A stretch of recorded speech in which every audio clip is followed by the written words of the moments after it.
All things made by nature have been made for a purpose. That was why in 1865, Washington Duke, inspired by nature, was able to produce the first commercial cigarettes in his farm in Raleigh, North Carolina. His hand-rolled cigarettes were sold to soldiers at the end of the Civil War. James Bonsack later invented cigarette making machine in 1881 that cigarette smoking becomes widespread. Scientists study of nature find out the health benefits of this cigarette, which are: smoking lowers risk of knee replacement surgery. The study from the University of Adelaide in Australia appears in the July issue of the journal Arthritis and Rheumatism. What could be the connection? Knee replacement surgery was more common among joggers and the obese. Smokers rarely jog and they are less likely to be morbidly obese.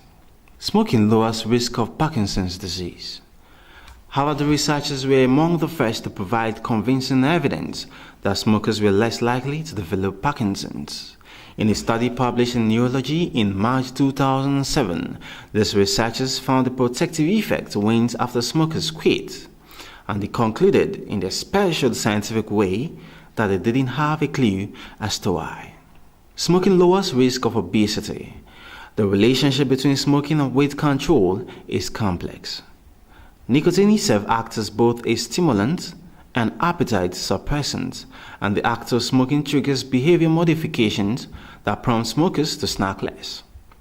Smoking also might make food less tasty for some smokers, further curbing appetite. As an appetite suppressant, nicotine appears to act on a part of the brain called the hypothalamus, at least in mice, as reviewed in a study by Yale researchers published in the June 10, 2011 issue of the journal Science. Smoking lowers risk of death after some heart attacks.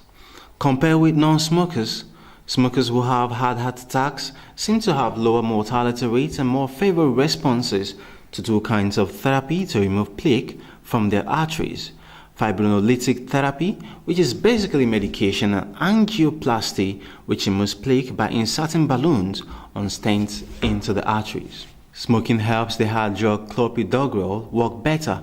A study by Korean researchers in the October 2010 issue of the journal Thrombosis Research builds upon work by Harvard researchers published in 2009 that demonstrates the benefit of smoking at least 10 cigarettes a day. It seems that something in cigarette smoke activates certain proteins called cytochromes, which convert clopidogrel into a more active state. Now, due to this nice scent of cigarettes, people abused it, failing to understand that too much of anything is bad and hazardous, and now vice is the case. The negative effect now surpasses the positive effect of smoking, and this results to high rates of mortality. Smoking is the cause of about 5 million deaths per year. This makes it the most common cause of preventable early death. One study found that male and female smokers lose an average of 13.2, 14.5 years of life respectively. Another found a loss of life of 6.8 years. Each cigarette that is smoked is estimated to shorten life by an average of 11 minutes.